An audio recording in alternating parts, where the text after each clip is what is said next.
சிபிராஜ் நடிப்புல உருவாகி இருக்கிற படம் நாய்கள் ஜாக்கிரதை. இந்த படக்குழு படத்தை பத்தி என்ன சொல்றாங்கன்னு பார்க்கலாமா? படத்துல சிபி அப்புறம் ஈத்தோன்னு ஒரு பெல்ஜியன் ஷெப்பர்ட் டாக் ரெண்டு பேரும் ஹீரோஸாக பண்ணியிருக்காங்க. ஈக்குவல் ஹீரோஸ்ன்னு சொல்லலாம், டபுள் ஹீரோ சப்ஜெக்ட் மாதிரி. இந்த படம் பண்ணலாம் டிசைட் பண்ணதுக்கப்புறம் சத்யராஜ் சார் சிபிலாம் இந்த டாக் எங்கேருந்து பிடிக்கிறதுன்னு ஒரு பெரிய கேள்வி இருந்துச்சு. இந்தியா ஃபுல்லாக ட்ராவல் பண்ணோம், ஒரு மாதம் இதே வேலையை வச்சு எல்லா ஸ்டேட்ஸும் ட்ராவல் பண்ணோம். ஃபைனலாக பெங்களூரில் மசூத் அப்படின்னு ஒரு ட்ரெயினர், அவர் இந்தியன் ஆர்மிக்கு டாக்ஸ் ட்ரெயின் பண்ணுறவர்.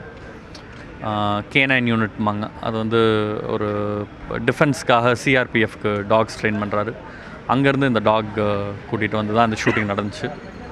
ஒரு 65 டேஸ் பிளான் பண்ணி ஃபைனலாக 55 டேஸ்லேயே முடிஞ்சு. அந்தளவு ட்ரெயின் பண்ணி வச்சுருந்தார் டாகை. நவம்பர் 21 படம் வருது. I hope you all enjoy it. நாய்கள் ஜாக்கிரதை நாணயமுக்கு அப்புறம் நான் பண்ணுற படம் இது. இப்போ நாணயம் படத்தோட இயக்குனர் சக்தி சவுந்தரராஜன் தான் இந்த படத்தையும் டைரக்ட் பண்ணியிருக்காரு. ஃபஸ்ட் டைம் தமிழ் சினிமாவில் ஹீரோக்கு ஈக்குவலாக ஒரு நாய் ஒரு முக்கியமான கதாபாத்திரத்தில் நடிச்சிருக்கு. இன்ஃபேக்ட் சொல்ல போனோன்னா படத்தில் நாய் தான் ஹீரோ, நான் செகண்ட் ஹீரோன்னு கூட சொல்கிற அளவுக்கு அந்த நாய் பண்ணியிருக்கு. ஸோ இதுக்காக பல இடங்களில் தேடி பெங்களூரில் ஒரு மிலிட்ரிக்கெலாம் ட்ரெயின் பண்ணுற ஒரு டாக் ஸ்கூலில் தான் இந்த டாகை நாங்கள் போய் கண்டுபிடிச்சோம். படம் ரொம்ப டிஃப்ரெண்ட்டாக வந்திருக்கு. துப்பாக்கி, நண்பன், அப்புறம் கத்தி, இந்த மாதிரி விஜய் சார் நடித்த நிறையா படங்களை டிஸ்ட்ரிபியூட் பண்ண காஸ்மோ வில்லேஜ் பிக்சர்ஸ் திரு சிவா அவர்கள் தான் இந்த படத்தை தமிழ்நாடு ஃபுல்லாக வாங்கியிருக்காரு. அவர் தான் ரிலீஸ் பண்ணுறாரு. பெரிய ஹீரோக்கு பண்ணுற மாதிரி ஒரு 200-250 ஸ்க்ரீனில் இந்த படத்தை ரிலீஸ் பண்ணுறதுக்கு பிளான் பண்ணியிருக்காரு. ஸோ அதை நினைக்கும் போது ரொம்ப சந்தோஷமாகவும் ரொம்ப பெருமையாகவும் இருக்குது.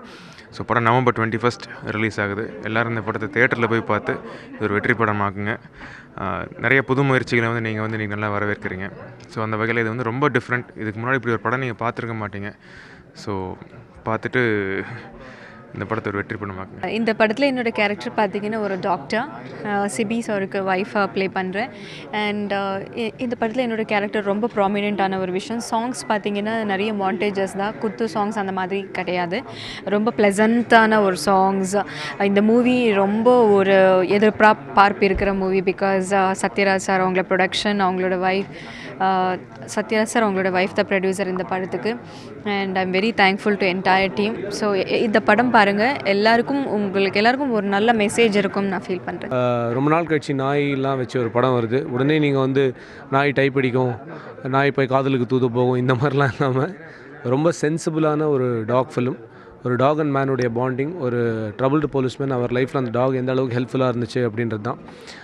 ரொம்ப ஒரு டீப் டார்க் இன்டென்ஸ் த்ரில்லராக இந்த படம் வந்திருக்கு. ரொம்ப ப்ரில்லியண்ட்டாக இந்த படத்தை இயக்கியிருக்கார் இயக்குனர் சக்தி. ப்ளஸ் நிசாருடைய ஒளிப்பதிவு, தரனுடைய இசை, எல்லாத்துக்கும் மேலே சிபி சத்யராஜுடைய ஒரு மிகப்பெரிய ரீஎன்ட்ரியாக அந்த படம் இருக்கும். அந்த அளவுக்கு இந்த படத்தில் நிறைய விஷயங்கள் இருக்குது. முக்கியமாக நிறைய பேர் அனிமல் லவ்வர்ஸ் இருப்பீங்க. இந்த படம் பார்த்ததுக்கப்புறம் உங்கள் டாக் மேலே உங்களுக்கு இருக்கக்கூடிய மரியாதை இன்னும் கொஞ்சம் அதிகமாகிறதுக்கான வாய்ப்புகள் இருக்குது. அந்த அளவுக்கு ஒரு நல்ல எமோஷன் இந்த படத்தில் இருக்குது. So this is going to be a very interesting film.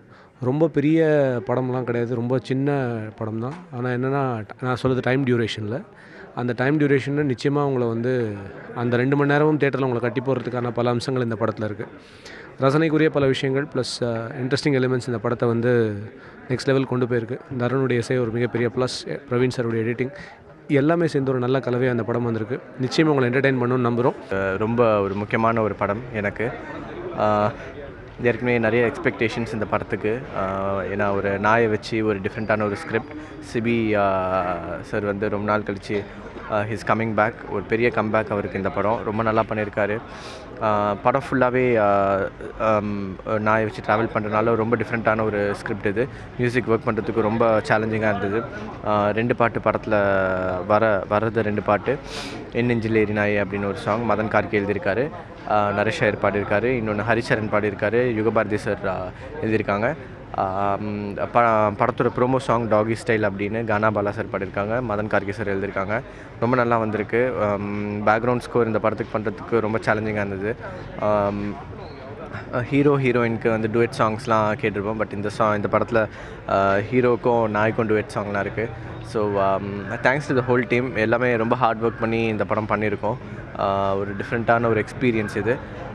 And கண்டிப்பாக ஆல் டாக் லவர்ஸ் உங்கள் எல்லாத்துமே பிடிக்கும். சின்ன குழந்தைங்கள்லேருந்து எல்லாருக்குமே ரொம்ப பிடிக்கும்.